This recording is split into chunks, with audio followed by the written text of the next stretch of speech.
So for part B, we are going to look for this, the change in x, which is the displacement from the edge of the ramp, okay, to this maximum point. What is the distance from there to there?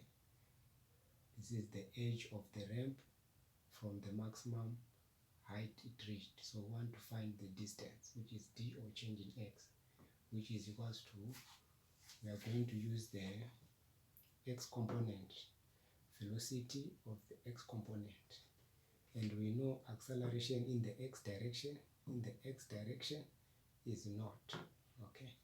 There is zero acceleration in the x direction, so it's 0 meters per second for all projectiles. So we should be knowing that, okay.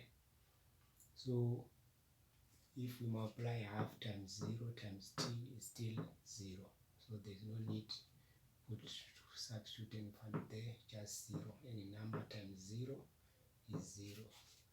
So what is vi?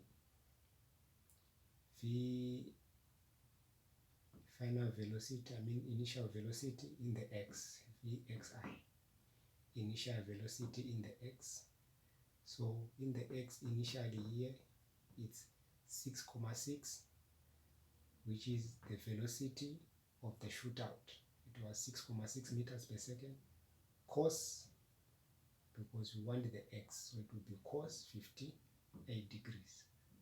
Multiplied by the time it takes for it to reach there, okay, to reach the maximum height. What time did it take to reach the maximum height? We found the time to be 0.5 seconds, okay. So the time was 0.5 seconds. The time here 0.5 seconds, okay. So we substitute there where there's t, then plus 0. Multiplying that, it gives you 1,9935.